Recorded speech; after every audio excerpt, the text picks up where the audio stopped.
اپنی نظر اور شرمگاہ کی حفاظت کریں۔ اس دور کا سب سے بڑا فتنہ یہ ہے کہ نگاہیں پاک نہیں رہی، نگاہیں غلیظ اور گندی ہو گئی، شرمگاہوں میں وہ تقدس نہیں رہا ہے۔ حضور علیہ السلام نے ارشاد فرمایا، من زنا زنیا بہی ولو بہی تانے دارے ہی، جس شخص نے زنا کیا یہ عمل اس کے گھر بھی لوٹے گا اگرچہ اونچی اونچی دیواریں کیوں نہیں کر دیتے۔ یہ مکافات عمل ہے۔ گندم از گندم بروید جو ز جو، از مکافات عمل غافل میں شو۔ گندم بو گے تو گندم کاٹو گے، جو بو گے تو جو کاٹو گے۔ نظر کو تقدس دو، نظر کو پاکیزگی دو۔ حضرت لقمان حکیم کہتے ہیں کہ میں کئی نبیوں سے ملا ہوں، کئی نبیوں سے ملاقات کی ہے، اور میں ان سے دو چار باتیں جمع کی ہیں، اور ان ساری باتوں کو میں نے جمع کر کے 100 باتیں جمع کی ہیں، اور ان کا پھر میں نے خلاصہ تیار کیا ہے۔ ان میں 8 باتیں الگ کی ہیں۔ ان 8 باتوں میں ایک بات یہ ہے، جب کسی کے گھر جاؤ تو نظر کو حفاظت میں رکھو۔ جس شخص کے مہمان بنو، جس کے گھر جاؤ، تمہاری نظر نہ بھٹکنے پائے۔ نظر اگر غیر محرم کو شہوت سے دیکھتی ہے، حدیث میں آتا ہے کل قیامت کے دن جہنم کی آگ سے بھر دی جائے گی، وہ سخت رسوا ہوگا۔ آج میڈیا کی آوارگی اور انٹرنیٹ پہ جو کچھ ہو رہا ہے، ٹیلی ویژن اور سینما جو بدتمیزی پھیلا رہے ہیں، اور موبائل پیکج جس طرح بے حیائی کو فروغ ہو رہا ہے، ہم اس کے خلاف پوری قوت کے ساتھ بند باندھیں۔ اپنی اولادوں کے ہاتھوں سے ناول چھین لو، ان کے ہاتھوں سے جو ہے وہ فلمیں چھین لو، ان کی خلوتوں پہ نظر رکھو اور ان کی حفاظت کرو۔ جس شخص کی نظر پاک نہیں ہے، اس کے من میں طہارت نہیں آ سکتی ہے۔ دل پاک نہیں ہے، اس کو جو ہے وہ باطن کا نور نصیب نہیں ہو سکتا۔ وائے قوم کشتہ تدبیر غیر، کار او تخریب خود تعمیر غیر، از حیا بیگانہ پیرانے کہن، نوجوانہ چوں زنا مشغول تن۔ کتنی حکمت والی بات کہی اقبال نے۔ وہ اپنے دور کا دکھڑا سناتا ہے، جس دور سے ہم گزر رہے ہیں اب تو عجیب حال ہو گئے۔ اقبال کہتا ہے یہ جو میرا دور ہے، جوان تو جوان رہے، بوڑھوں کی نظروں میں حیا نہیں رہا۔ از حیا بیگانہ پیرانے کہن، بوڑھے لوگوں کی آنکھوں میں بھی اقبال کہتا ہے حیا نہیں رہا۔ نوجوانہ چوں زنا مشغول تن، اور نوجوان عورتوں کی طرح اپنے تن کے ساتھ لگے ہوئے ہیں، اپنے تن کو سنوارنے میں ہر وقت کنگھی پٹی میں لگے ہوئے ہیں۔ یہ مردوں کا کام نہیں ہوتا، یہ دلیروں اور بہادروں کا کام نہیں ہوتا، یہ عورتوں کے وظیفے ہیں۔ در دل شاں آرزوہا بے ثبات، مردہ زائن از بطون امہات۔ ان کے دلوں میں آرزویں کوئی اور ہی ہیں، اور ماؤں کے پیٹوں سے مردہ جنم لے رہے ہیں۔ دخترانے او بزلف خود اسیر، شوخ چشموں خود نماؤ خلدہ گیر۔ اور قوم کی بیٹیاں اپنی زلف کی خود قیدی ہو چکی ہیں، اور ہر وقت جو ہے وہ اپنے آپ کو آئینے میں دیکھتی رہتی ہیں۔ ساختہ پرداختہ دل باختہ، ابروان مثل دو تیغ آختہ۔ وہ جو گھر کی رونق تھی، جو آبرو اور حیا کا دوسرا نام تھا، آج وہ دل پھینک قسم کی ہو گئی ہے۔ آہ قوم میں دل سے حق پرداختہ، مرد و مرگ خویش را نہ شناختہ۔ اقبال کہتا ہے ہائے قوم کہ جو مر گئی اور اسے ابھی تک پتہ ہی نہیں چلا کہ میں مر چکی ہوں، اور جینے کا سامان نہیں کرتی۔ حضور نے فرمایا ہر دین کی کوئی پہچان ہوتی ہے، میرے دین کی پہچان حیا ہے۔ اگر حیا نہیں ہے تو دین ہی نہیں ہے۔ ہم نے جس دور میں اپنے ماں باپ سے دین سیکھا تو اس وقت اتنے فرقے بھی نہیں تھے، نہ بات بات پہ شرک کے فتوے لگتے تھے، اور نہ ہی لوگ دین کو کاروبار بنائے ہوئے تھے۔ اس وقت کوئی کھڑا ہو کے نعت بھی پڑھتا تھا تو اس کی آنکھیں بند ہوتی تھیں، اور تصور مدینے کی گلیوں کا طواف کر رہا ہوتا تھا۔ اور اگر کوئی پیر طریقت تھا تو اس کا مقصد مخلوق کو اللہ تک پہنچانا تھا، لوگوں کا دل اپنی جانب موڑ کے مائل کر کے اپنی جیب گرم کرنا مقصد نہیں تھا۔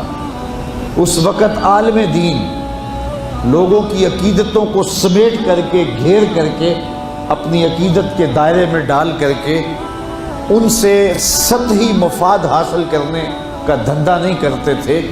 اس وقت عالم دین بندے کو گناہ سے نکال کر کے اللہ کی دہلیز پہ سجدہ ریز کرنے کا کام کرتے تھے۔ اور آج ہم دیکھتے ہیں کہ فرقہ پرستوں نے اسلام کو توڑ کے رکھ دیا، اور جو لوگ بیچارے اللہ کے حضور سجدہ ریز ہوتے ہیں، ان پر شرک کے اور بدعت کے فتوے لگا کر کے ان کو اسلام سے بدزن کرنے کی کوشش کی، اور نعت خوانیاں ایک بہت بڑا کاروبار بن گیا، اور پیری مریدی ایک بہت بڑا دھندا بن گیا، تو اس دور کے اندر اپنی اولاد کو سنبھالنا، وہ طرح طرح کے سوال کرتی ہے، پوچھتی ہے، تو پھر ان کو دین پر مطمئن رکھنا اتنا آسان کام نہیں ہے۔